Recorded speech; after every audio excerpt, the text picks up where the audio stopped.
and welcome. This is Kelly Fitzpatrick with Redmonk, and with me today is JJ Tang, CEO and founder of Rootly. He is also listed in Forbes 2024 30 Under 30 for enterprise technology. JJ, thank you for joining me on the Monkcast. Thank you so much for having me. I'm so excited to kick off the year by talking to you. I know this is my first podcast episode of the year, so thank you for being my first podcast guest of 2025. Hopefully I don't disappoint. No, there's no way you can disappoint. But to start things off, for people who don't already know about you, can you tell us a bit about who you are and what you do? Totally. My name is JJ. I'm the co-founder and CEO at Rootly. We build a on-call incident management platform that's used by companies like Riplet and Clay, but also enterprises like Figma, NVIDIA, and LinkedIn. We've been doing it for a couple years now, and it's been a very exciting space to be in. I feel like I've seen every incident on the face of this earth. We also work with incredibly unique companies like maximum security prisons in the US. We work with Burger King. We work with 911 call centers in Norway and Sweden. So we cover the whole gamut. Very excited, been a longtime fan of Red Monk and the podcast too. Oh, well, thank you for that. And you do have a very, I think, impressive customer list, especially when you see something like when you're talking to our audience, and we have a lot of like developers and other technical practitioners out there. When you talk about something like Figma, they are a customer of yours. So it's like anyone who's using that, it really kind of feels the like, yes, I want this to be up and running forever, and you are helping that happen, right? Yeah, exactly. I think one of the most exciting, underrated things about being able to build a company and being a founder is you actually get to learn so much more through your customers in ways that you haven't had. I remember when I was just an employee, you get very siloed in terms of your understanding of the world, and you actually see just a small sliver or small silo of it. Yeah, and having that kind of larger purview, I think can be really eye-opening. And that brings me up to like I think another question. So I think to me, you have had a very interested path into like where you are. Can you talk a little bit about that? Like how did you get into tech? Like how did you end up being the CEO of a company? Sure. So I grew up in mainland China. I went to finished high school there. Then I going to school in the U.S. was far too expensive, so I went to school in Canada instead, which was order of magnitude cheaper. I think anyone that's gone to school in the U.S. feels that. And I studied actually not even software engineering. I studied marketing. I think I focused probably far too much on my social life. I was struggling to complete my second year, and I was on academic probation and on the verge of being kicked out. And my parents, gave me a kick in the butt and found a couple tutors to help me through. But afterwards, my first job was actually at IBM, and I was really thrown into the depths. I was working on the IBM cloud and integration team on this very technical product called API Connect. And I remember the first day of work, I went to my director or my VP at the time, and I asked him, "What does an API do?" And he looked at me blank in the face and thought, maybe we made the wrong hire. But he was incredibly patient with me. And I started realizing over time that being technical, at least back in 2016, 2017, was incredibly important and would help propel my career. So I spent every waking second when I wasn't working learning how to code in Ruby on Rails, and became very dangerous at that. Right after, one of my friends at IBM went to this company, Instacart, that I never heard of. And I asked him, "What do you do?" And he says, "Well, we work on grocery delivery." And I said, "Oh, that's kind of cool." And I asked him, "How much do you make?" And he told me, and I said, "Listen, you got to refer me then." And so he did. And I started there a month or two later. And at Instacart, I was building their first enterprise platform from 0 to 1, and grew that from $0 effectively in revenue to about a quarter of the company's revenue by the time I left, and became this very important pillar to the company's IPO, which was exciting. Throughout that time and journey, because my role spanned many different surface areas, you inherently run into a lot of incidents. Incidents can be really any critical piece of work that takes away from your day-to-day planned work. For us, those were things like, the website was down or orders weren't getting batched correctly. And through this process of working on it, we realized that, it's this people and process problem, but it was also a massive tooling problem. We didn't have the right tools in place to help do that. And so myself and I met this guy at Instacart who is now my co-founder and CTO, Quentin. He was the first SRE at Instacart. I think he was employee number 40 as well. We just started hacking away on this internal tool, which was the early days of Rootly, effectively.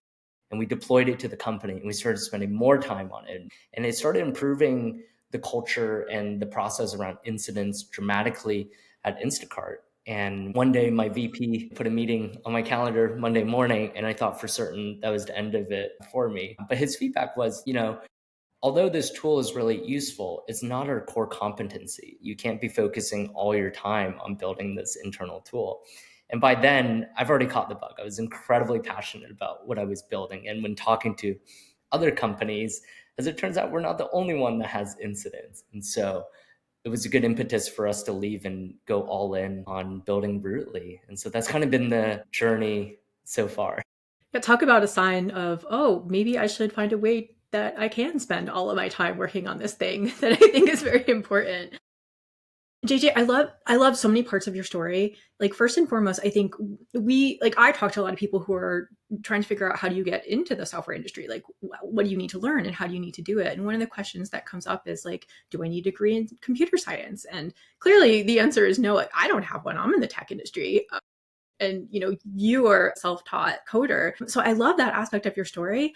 The other part that I really love is like it is important who you know, not just in terms of like, oh, all of these people who already have power, but the people that you work with and being able to work with them well. So your story of, knowing somebody who's at Instacart and being like, take me with you, and then meeting your current co-founder like at Instacart, for me, that's part of the software industry we don't always talk about are those kind of connections that you make while you're like they're doing the work and then finding people who can do the work with you. Yeah, maybe the first part was really interesting. Do you need a computer science degree now? And I think over the last 2 years, that's changed more than ever. And I'll give you a very tangible example of how that is impacting our company today.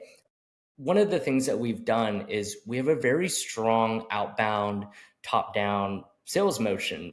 Cold email, we cold call, we engage with people on LinkedIn, and those end up becoming very large enterprise customers for us. And you start thinking through how can AI and LLMs supercharge that workflow? And one of the things that we did is we hired a full-time demand generation engineer, a Turkish guy. And one of the things that we were able to do through a combination of using Claude and tools like Clay and others was we've been able to fully automate the BDR function for us. And we actually closed our doors to that function and that office in Denver recently because we've been able to fully automate it. And the crazy thing is, this guy that we hired to automate this function, he has no coding background. He just knows how to use and chain together a series of AI assistants to do the work. And it really rings true. AI is not going to take your job. It's going to be someone that is incredibly curious about how they can use Gen AI in their day-to-day life that will threaten and jeopardize your job. I think that was very eye-opening. If I were to restart this whole journey again, I don't think I would have sat at IBM teaching myself Ruby on Rails. I think I would have taught myself exactly what this guy has done, which is really interesting. And the other thing to your point, around who you know, I think the one thing that served me well was I knew I could not compete with other kids on academics. I just wasn't strong there. And so the thing I wanted to compete on was through networking effectively. And the power of cold emailing is still one of the most underrated things that can help you unnaturally.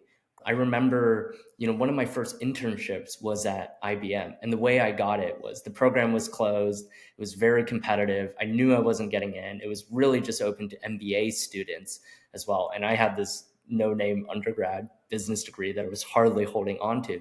And I just cold emailed the CEO. I said, here's why I think I would be really good and important. And I don't think she looked at it for more than 2 seconds, but I knew she forwarded it on because you have the little email tracker if they open it and it gets open 30, 40 times. Then eventually one of the VPs at IBM calls me and says, "Hey, your email made a lot of buzz internally. We have to interview you now." And I guess I did quite well during it. And like those were ways that I think we've been able to forge a ton of, at least for myself personally, relationships in the early days that gives you that launch pad. I think if I waited for those opportunities to come to me, I would have been far overlooked by then.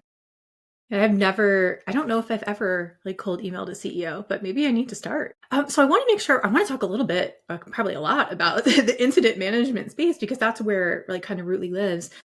In your mind, so, and you've been at Rootly, 2021 to 2024, so a couple years, but have been like working this space earlier when you were in Instacart.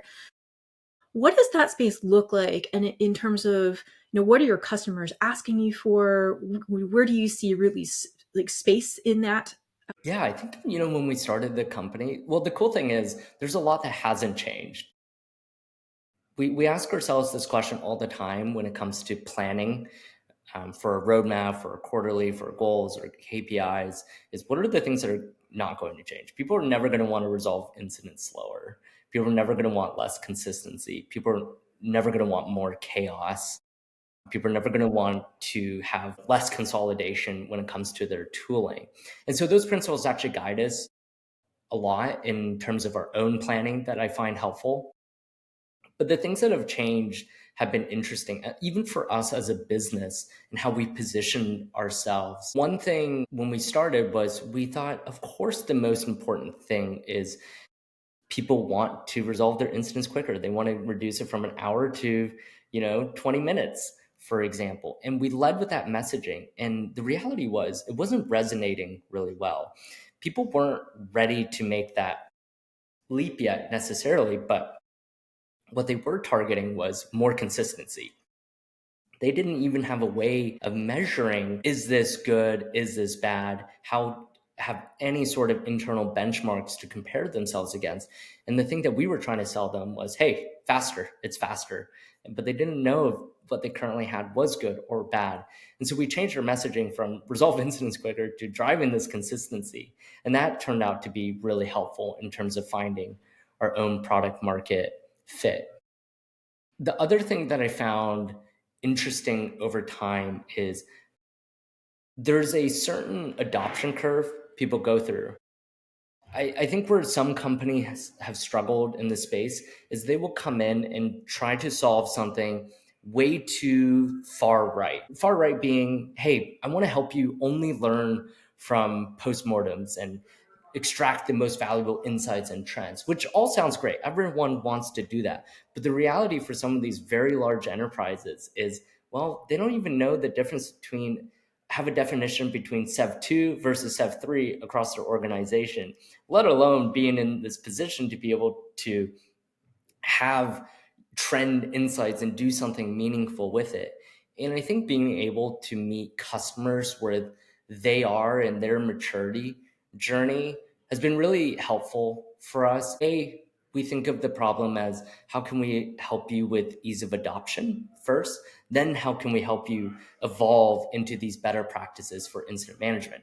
If we started with the latter, people would be very weary about the change management that then occurs. And the story is similar for how we thought about AI. The thing I love telling my team is we are in the business of doing the boring things right. When we build on call, we focus on reliability. When we build AI, we focus on privacy. And those are the things that people generally lean on us to care about. And I think there is something appealing about like, can you do the boring things for me as well? Because like, it needs to be done, but A, I don't know how to do that, and B, that's not what I want to do. If I'm say a software developer, like I want a tool that can do it for me, or if I'm in charge of building something, if tool can do that for me, it's going to make my life a lot easier. And then I think a couple other points from what you just said. Your point about companies kind of looking for tool consolidation, that to me is a big one, because we see that all the time. We talk about kind of tool sprawl, and we hear this when we talk to the developers. We hear this when we talk about people who are higher up in the food chain. And the number one question I often hear when somebody is considering whether they're going to adopt a new tool is like, what can I get rid of? Can I have less tools if I bring this tool in, or is it just going to be another kind of tool on the pile? So like for me, I think that's not surprising that that's something that you're seeing. But one of the points I think that you made that was really fascinating was that as much as you were initially pushing speed, that it ended up being consistency that was a real kind of get your foot in the door for you. But now that I think about it, the fact that that's something that enterprises especially are looking for is not surprising at all, because what we see, it's like enterprise, there's so many teams and technologies kind of being in any given enterprise, that having anything that can make sense across any part of that is usually a big kind of boon, right? Yeah, for sure. I think around vendor consolidation, that narrative has been stronger and stronger every year. I think exiting 2022, that's when it first started kicking off. People realize we're out of the ZERP era, money's no longer free, and I have to be very diligent about how I'm spending on the tools. But I think people also were cognizant about the fact that they didn't have more headcount. Introducing operational complexity of one more tool or two more tools actually became costly for them as a business. And the second they made that realization, the eagerness to just buy a tool without seeing how it played into the broader story or how it could eliminate something else wasn't as appealing anymore. And I think that narrative was pushed also by private equity firms and their guidance to companies that was very strong. That guidance was pushed by their individual procurement departments. Their incentives started changing around how tool adoption looked. And it wasn't as simple as, hey, this tool is slightly cheaper, or hey, I am getting a really good discount on it. Is they had to map that much closer towards business goals. And I think even in our own positioning and development, we knew we needed to lean into it. And the thing that's also interesting about as you build more product was we leaned heavily into AI early. One of the observations that we started seeing was a lot of companies started creating new budgets around AI.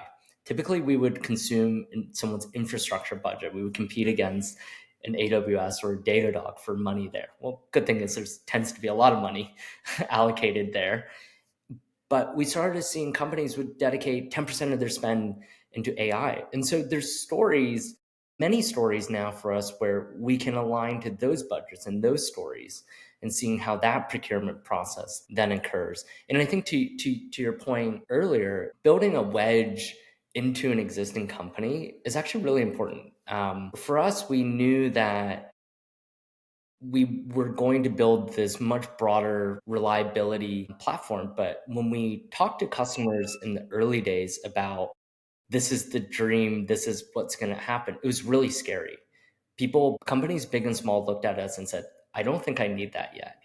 But when we minimize that much further down into, hey, we're going to help you manage incidents on Teams or on Slack, that became this really digestible messaging that people got. And we could progressively disclose the complexity and the depth of the platform from there. But it allowed us to build a wedge into these existing companies. And from there, you can then help them consolidate a lot of what they're doing. Like, hey, maybe you don't need to do this anymore. And this can be where work happens.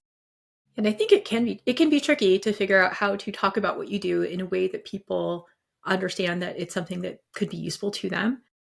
So I think, what did you say? Your undergraduate degree is in like marketing. Was that where you went? Yeah, it's I a feel like I market. feel like that can be useful at times. It's like, how do you talk about the stuff that you have? To my mind, that only works. That you can only keep that up if you have technology like underlying that actually does something useful. It can't be just about talking about it. One thing I learned from school, which obviously I think I made it clear that I did really poorly there, but I took this, like, it's a complete tangent, but I remember taking this course and thinking about how not useful school was. I took this organizational management course, and one of the chapters was how can you tell a union is forming inside of your company? And one of the bullet points was when the boss walks by, people start getting quieter. Employees start gathering in the parking lot. And I just, for some reason, that's always stuck with me as one of five things that I remembered from university. And obviously we don't have that problem, but I just thought it was really funny. It is always amazing what sticks with you from the past. I think, like, what whether you want it in your brain or not, it's there, and it kind of just shapes what you do next. Yeah. Another thing that you said that I wanted to go back to is the realization that companies were having dedicated AI budgets, because that's something that we as analysts saw, like, could start happening, especially in like a post chat GPT world. But there was we don't know what we're going to do with this budget, but we know that we have to somehow get into this before we're kind of left behind. Any advice to folks who are trying to figure out whether or not what they do or what they're selling actually fits into that kind of slice of a budget? Is that something that people can go after? For sure. I think, we kind of learned it the hard way that these budgets even existed. I wish we had the insights of a red monk that would have helped us see around the corner and could have predicted it. And I think we could have certainly commercially done a lot better from that standpoint. One thing that rings true is one easy way to go after is think about companies that are just owned by private equity. So, for example, like Vista Equity Partners, one of the largest PE firms in the world, they have quarterly mandates for their executives, their CTOs, to adopt coding assistants in general. And they're measured by that. They have KPIs and OKRs around the adoption of AI generally. So it's also, my first tip would be there are companies almost surefire that are seeing this narrative how AI can help you save money. And there's no one that wants to save money more than a PE company. And so when you align with that, that becomes this really easy story to start telling these organizations. And maybe your tool is something that helps people be more productive. I would make that story incredibly clear about how that then maps towards cost and how that productivity gain and future hiring and how all of that starts intertwining with each other. The other thing that you can start doing as well is you can start thinking outside of your traditional buyer. In some cases with companies, their procurement department is the first people to engage us, because they have this budget that they need to spend or need to explore. And so it has allowed us to find people outside of our own ICP, our ICP being like a head of infrastructure, director of SRE. Sometimes we can go right to the innovation arms of a company or the procurement arms of a company and seeing how do these initiatives line up.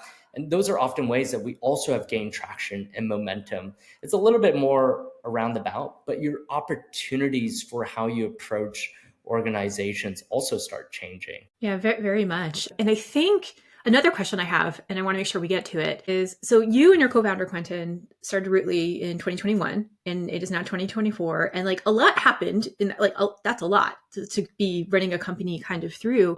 Can you speak to that? What is it like running a startup through all of that with all of the different concerns that you have, like the end of the ZERP phenomena? Where I think especially do people fall into all of this? So, for instance, I noticed that Rootly has this really good Humans of Reliability series that I quite like. And for those of you out there listening, you should go check out these conversations. But like, tell me more. I think during the ZERP era, everything was relatively easy for the most part. I think for everyone that kind of rang true, whether it became fundraising or customer acquisition, everything seemed, there was massive tailwinds regardless of what space or industry you were in. You just had to say you were doing something and money kind of flowed in. The interesting thing there was we saw the ZERP era coming to an end really early, even before we started to raise our first round of money. And what we wanted to do was when every round of funding that we raised, we always thought about what would this round of funding mean for our next round of funding?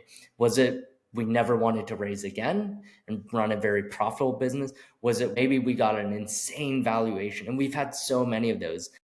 Would this kill us at the next round? And I think what a lot of companies did during that era was they were very short-sighted. They said, hey, why wouldn't I take this $300 million valuation? But not knowing, well, when the ZERP era ends, you still have to 3x that valuation. And so your revenue growth has to be absurdly high and difficult, even though you were able to pocket a little bit more money. And so we were very, very disciplined around the financial structure of our business to make sure that every door and opportunity remained open to us and we wouldn't have to do anything insanely unnatural. I think with the unlock of AI, that story is then changing again because sometimes it doesn't matter about your business fundamentals. So I think the thing that we learned was strong business fundamentals were crucial, but not only for me and my co-founder, for our team as well, and being able to transparently share that. When the layoffs started happening in droves, tens of thousands of tech workers were being laid off, we wanted to ensure that our talent and our team knew that their role in our business health was in a good spot. And so what we started doing during every all hands was we opened up our books. We showed everyone our bank account. We showed everyone our balance sheet. We showed where we're spending money, where we are earning money, down to the dollar. Anyone in the company would have visibility into. And that gave people a lot of security and also motivation. Hey, I have access to this data in most companies I normally wouldn't. But I also know this company is doing incredibly well, and we have this hockey stick growth. And being transparent about it and talking about it often paid dividends. And even to this day, we still do it. And so if you're ever an employee at Rootly, you can ask us any questions about our financials and you'll have a straight answer for it. And we encourage everyone to do that as well. The other thing that really stood out to me is when you're building a company like ours, whether right now Gen AI is the hot topic, it's very easy to fall behind. You can get into this mode of being comfortable because things work and not deciding to innovate. Because when you are early on, the threat of new entrants is always there. Someone can find a way with newer technology to get ahead of you. And if you don't see that coming, you're going to be in trouble.